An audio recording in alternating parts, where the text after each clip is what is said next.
distinguished guest, Major General Zahid Mubashir Sheikh, former Ambassador of Pakistan to Ukraine, Minister Higher Education Punjab تشریف لے گئے. ہمیں join کرنا تھا doctor professor Ali Asghar Zaidi, vice chancellor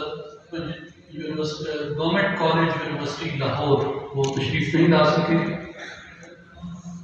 تشریف لانے والے تمام معزز پارلیمنٹیرینز، پروفیسرز، ایکڈیمیشنز، وکلاء،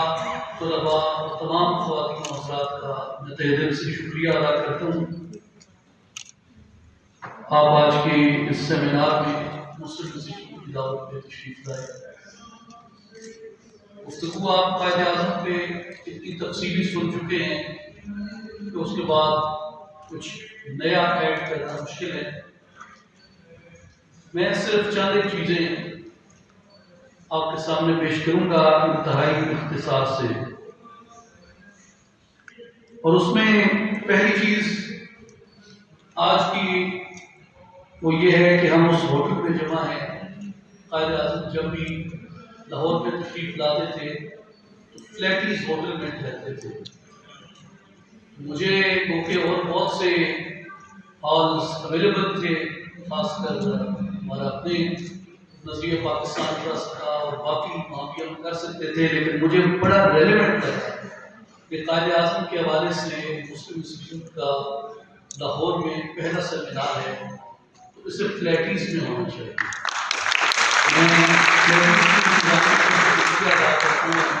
ہمارے ساتھ تعاون کیا.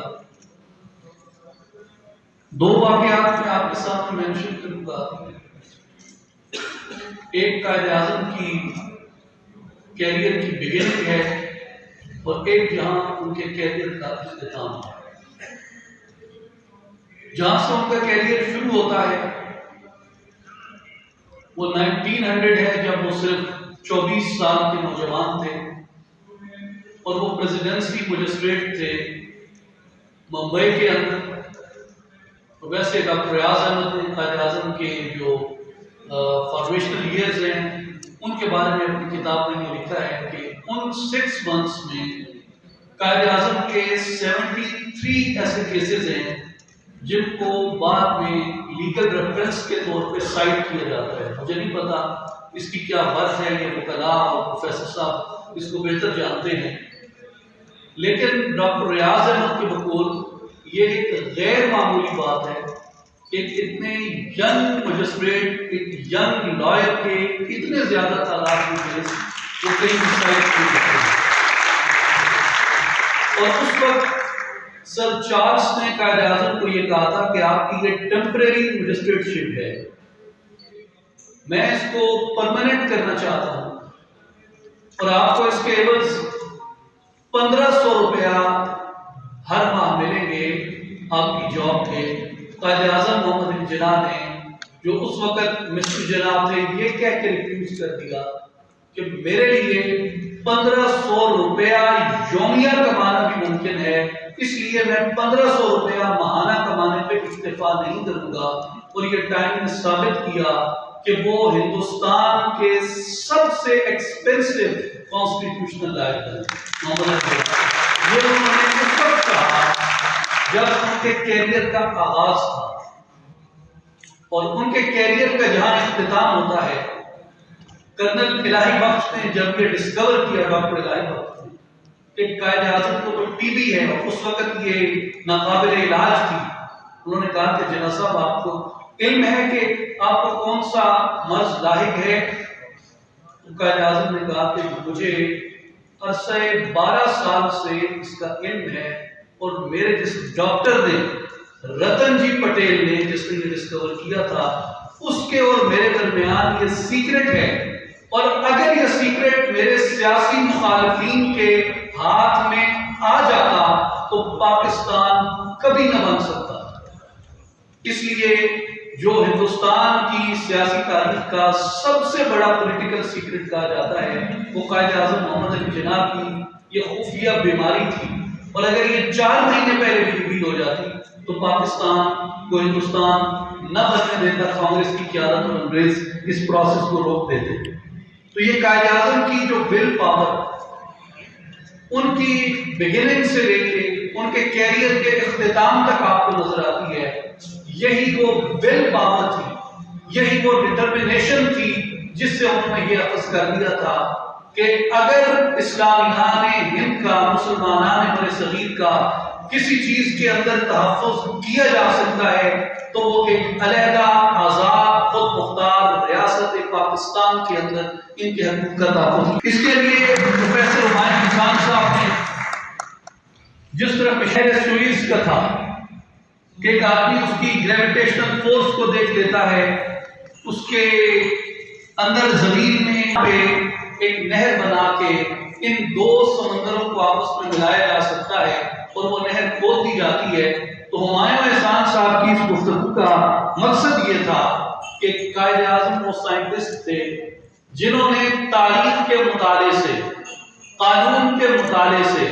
اور سیاست کے جامع، صحیح، درست، ایکوریٹ تجزیے سے یہ معلوم کر لیا تھا کہ ایک پاکستان اس سرزمین کے اندر موجود ہے، اور قائد اعظم کا یہ کارنامہ تھا کہ انہوں نے زمین سے خاک ہٹا کے دو سمندروں کو آپس میں ملا دیا اور ریاست پاکستان مارج وجود میں آئی۔ اس سے مجھے سقراط کا وہ واقعہ یاد آتا ہے جب سقراط کے بارے میں کہتے ہیں کہ وہ بچہ تھا اور اس کا جو والد تھا، باپ تھا، وہ ایک سنتراش تھا۔ تو سقراط بچے کے طور پہ اس کے ساتھ بیٹھا تھا اور اس نے دیکھا کہ اس کے باپ نے پتھر تراشا اور پتھر میں سے اس نے گھوڑا نکال لیا۔ تو سقراط نے بے ساختہ طور پہ اس سے پوچھا کہ والد آپ کو کیسے معلوم تھا کہ اس پتھر کے اندر ایک گھوڑا چھپا ہے؟ قائد اعظم وہ سنتراش تھے جس کو یہ معلوم تھا کہ برِ صغیر پاک و ہند کی تاریخ، سیاست اور قانون کے اور اس کے جغرافیے کے اس پتھر کے اندر ایک صورت بنتی ہے، اور قائد اعظم پاکستان کے وہ صورت گر تھے جنہوں نے یہ پتھر تراش کے اس سے یہ خوبصورت مجسمہ نکالا ہے پاکستان۔ اور میں بعض دفعہ آپ کے لیے ہے، میں حضرت علامہ اقبال کو نہ صرف اپنے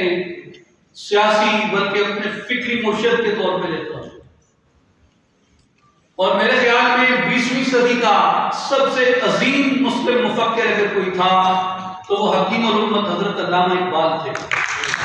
لیکن بعد میں جس پاکستان کا خواب دیکھا تھا وہ پاکستان 1930 میں جس کا تصور خطبہ الہ آباد میں دیا، اس میں علامہ اقبال نے فرمایا تھا کہ برطانیہ کے خود مختاری کے اندر رہتے ہوئے یا اس سے باہر مسلمانوں کو ایک اپنی ریاست چاہیے ہوگی۔ یہ ڈٹرمنیشن محمد علی جناح کی تھی جنہوں نے کہا تھا نہیں، ہمیں مکمل آزاد خود مختار پاکستان چاہیے جس پہ برطانیہ کی عملداری بھی نہیں ہوگی۔ اس لیے میں کہتا ہوں کہ علامہ اقبال نے جس پاکستان کا خواب دیکھا تھا، قائد اعظم نے اس خواب سے بھی بڑا پاکستان حاصل کیا۔ یہ قائد اعظم کی وہ اقبال کے خواب سے آگے جا کر انہوں نے اس پاکستان کے بارے میں سوچا اور اس کو انہوں نے حاصل کیا۔ آج جب ہم یہاں پہ قائد اعظم کے بارے میں بات کر رہے ہیں اور یہاں پہ ہم اپنی فیوچر جنریشنز کے بارے میں جب گفتگو کرتے ہیں تو میری قرآن کے مطالعے سے، اسلام کی تاریخ کے مطالعے سے، نبی اکرم صلی اللہ علیہ وسلم کی سیرت مبارکہ کے مطالعے سے، اور اگر ریسنٹ پاس کی بات کریں تو ان دو ٹاورنگ پرسنالٹیز قائد اعظم محمد علی جناح اور علامہ محمد اقبال کے نقطہ نظر سے آپ سے یہ گزارش ہے کہ آپ اپنے آپ کو اکاؤنٹیبل ٹھہرا سکتے ہیں، لیکن ابھی جنہوں نے آنکھ نہیں کھولی آپ ان کی اکاؤنٹیبلٹی نہیں کر سکتے۔ اگر ان کے لیے آپ کچھ اچھا چھوڑ کے جانا چاہتے ہیں تو وہ ورڈ آف ہوپ ہو سکتا ہے، وہ یقین کے کچھ الفاظ ہو سکتے ہیں، اور ان کے لیے ایک اچھا خواب ہو سکتا ہے۔ صلح حدیبیہ ہوئی، مسلمانوں میں مایوسی تھی، حضرت عمر رضی اللہ تعالیٰ عنہ جیسا آدمی بھی اس پہ ایک عجیب رد عمل کا شکار تھا کہ یہ کیسے ہوا، لیکن قرآن مجید میں سورہ فتح کا اضافہ ہوتا ہے، اِنَّا فَتَحْنَا لَكَ فَتْحًا مُبِينًا، ابھی فتح ظاہر نہیں ہوئی لیکن قرآن ہمیں فتح مبین کی بشارت عطا کرتا ہے۔ خلافت عثمانیہ ٹوٹ چکی ہے، پوری دنیا اسلام چند ایک ممالک کے علاوہ وہ مکمل شکست و ریخت کا شکار ہے، استعماری سامراجی قبضے کا شکار ہے، لیکن علامہ اقبال طلوع اسلام جیسی نظم لکھ کے کہتے ہیں، سرش کے چشم علامہ اقبال اس وقت یہ کہتے ہیں کہ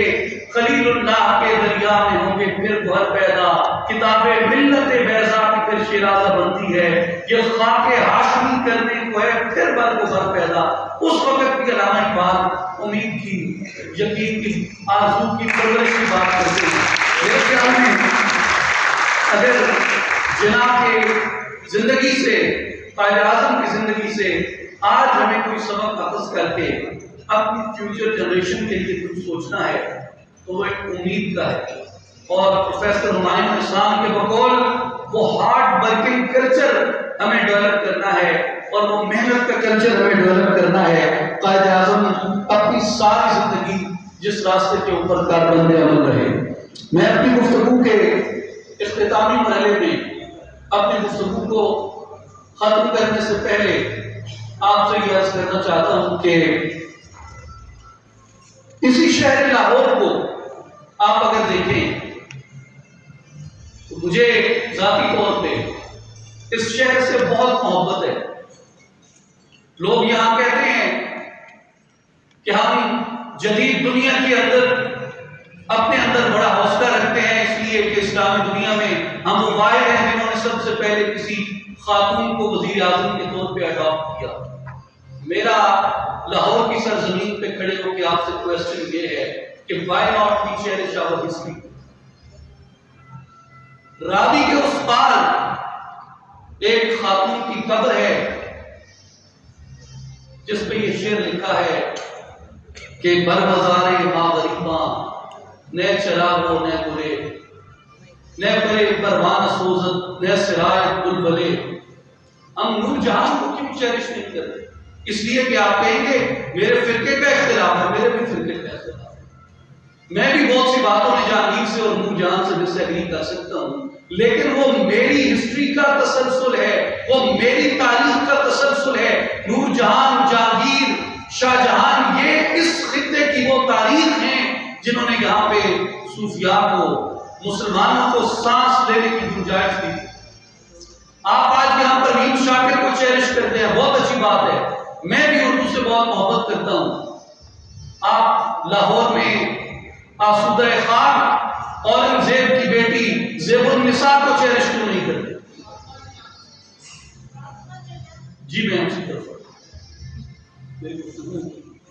نور جہاں سے آگے بڑھ رہی ہے، میں گفتگو کو مختصر کرتے ہوئے آپ سے کہنا چاہتا ہوں کہ ہم پروین شاکر سے پیچھے زیب النساء پہ اختتام پذیر تھی۔ ہم یہاں پہ اپنی ہسٹری کے اس تسلسل کو جب بھولتے ہیں تو بنیادی طور پہ ہم اپنے آپ کو آئیڈیا آف پاکستان سے ڈسکنیکٹ کرتے ہیں۔ اگر جناب کی بات ہو اور اس کے ساتھ اس کی بہن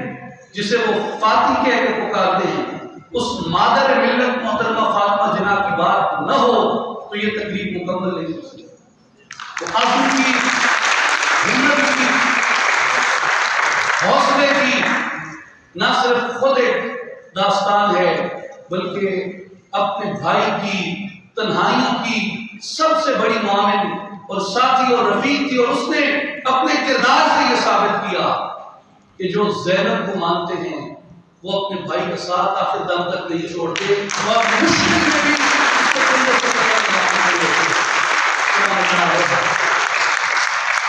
اس لیے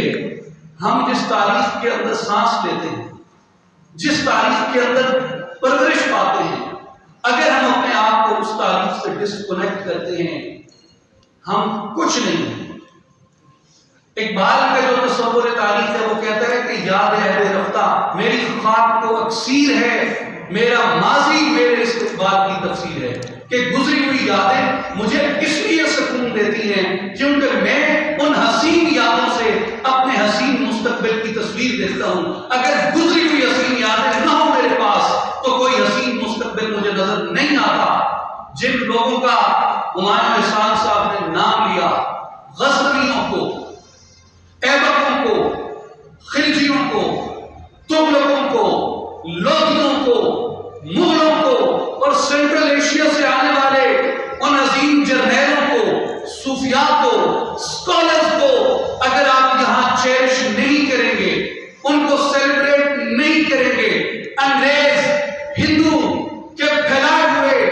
اس پروپیگنڈے کا حصہ ہوں گے کہ تمہاری تاریخ کوئی تاریخ نہیں، تمہارا کلچر کوئی کلچر نہیں، تمہارا لٹریچر کوئی لٹریچر نہیں۔ پڑھیے ایڈورڈ سعید کی کلچر اینڈ امپیریلزم، کس طریقے سے ہماری ذہنیت کو غلام بنایا گیا۔ اگر ہم ان لوگوں کو سیلیبریٹ نہیں کرتے ہمارا کوئی فیوچر نہیں ہے۔ اگر آپ اپنا بڑا فیوچر دیکھنا چاہتے ہیں، آپ جناح کو سیلیبریٹ کریں، آپ اقبال کو سیلیبریٹ کریں، آپ سر سید کو سیلیبریٹ کریں، آپ ٹیپو سلطان کو سیلیبریٹ کریں، آپ احمد شاہ ابدالی کو سیلیبریٹ کریں، آپ اورنگزیب عالمگیر کو سیلیبریٹ کریں، آپ بلبن کو سیلیبریٹ کریں، آپ تغلق کو سیلیبریٹ کریں، آپ لودھی کو سیلیبریٹ کریں، آپ اپنی تاریخ کے اس پورے تسلسل کو اور دورانیہ کو سیلیبریٹ کریں جس میں علی حجویری آتا ہے، جس میں معین الدین اجمیری آتا ہے، جس میں شیخ احمد سرہندی آتا ہے، جس میں سلطان باہو آتے ہیں، جس میں یہ تمام آتے ہیں۔ آپ نے جان والبرج کی کتاب دیکھیں، کیلیفیٹ آف ریزن، اس میں وہ یہ کہتا ہے کہ جب پوری دنیا اسلام کے اندر منطق ختم ہو رہی تھی، لاجک مر رہی تھی، یہ ہندوستان کے مسلمان تھے جنہوں نے کلچر آف لاجک کو ریوائو کیا۔ ہم تو وہ قوم تھے جب پوری دنیا اسلام علمی طور پہ یتیم ہو رہی تھی، ہم دنیا کے اندر فلرش ہو رہے تھے۔ تو ہمیں اپنے آپ کو جناح کے ویژن کے مطابق اس تاریخ کے دورانیے سے کنیکٹ کر کے آگے بڑھنا ہے۔ اور اس وقت جس کنفیوژن کی پروفیسر صاحب نے حوالہ دیا، وہ کنفیوژن اسی لیے پھیلایا جاتا ہے کہ یہاں لوگ کنفیوز ہوں اپنی تاریخ کے بارے میں، اس لیے کہ یہ کنفیوز ہوں اپنے مستقبل کے بارے میں۔ میری روشن تاریخ میرے روشن مستقبل کی گواہی دیتی ہے، اور یہ جناح جو اس پسماندہ ترین قوم میں اللہ نے پیدا کیا تھا، میں اس کی رحمت سے مایوس نہیں ہوں، اور اس کلمہ طیبہ لا الہ الا اللہ محمد رسول اللہ کی تاثیر سے مایوس نہیں ہوں، اور میرا یقین ہے کہ یہاں کوئی اور دماغ اٹھے گا، کوئی اور وجود سامنے آئے گا جو جناح کی طرح لا الہ الا اللہ محمد رسول اللہ سے لبریز ہوگا، اور تاریخ کا یہ دورانیہ ہمیں کہاں لے جا رہا ہے، ہمیں اس وقت کا انتظار کرنا ہے۔ اس قوم کی 1400 سال کی تاریخ جنات جیسے عظیم لوگوں سے بھری ہے، اور اس قوم کے آنے والے 1400 سال بھی کبھی بھی جناح جیسے عظیم لوگوں سے معلوم نہیں ہوگی۔ اس لیے یہ ہمارے یقین ہے جو ہمیں زندہ رکھتا ہے۔ میرے آخر میں آپ تمام تشریف لانے والے معزز مہمانان گرامی کا، خواتین کا بالخصوص اور تمام لوگوں کا شکریہ ادا کرتا ہوں، خاص طور پہ اپنے موسٹ ڈسٹنگوشڈ مہمان مقررین کا، راجہ یاسر نعمان سرفراز صاحب کا، جنرل زاہد مبشر شیخ صاحب کا، اور پروفیسر ہمایوں احسان صاحب کا کہ آپ تشریف لائے اور آپ کی قیمتی آراء سے ہم نے سیکھا اور استفادہ حاصل کیا۔ میں مسلم انسٹیٹیوٹ کی جو کوآرڈینیشن ٹیم ہے، ایڈمنسٹریشن میں جتنے لوگ رہے، ان کا بھی شکریہ ادا کرتا ہوں کہ آپ نے اس ایونٹ کو بھرپور اور کامیاب بنانے میں اپنی بھرپور کوششیں کی، اور میں میڈیا نمائندگان کا بھی دلی طور پر شکریہ ادا کرتا ہوں کہ آپ نے اپنے وقت سے وقت نکالا اور تشریف لائے اور اس پیغام کو آگے پہنچانے کا ذریعہ بنے۔ Thank you.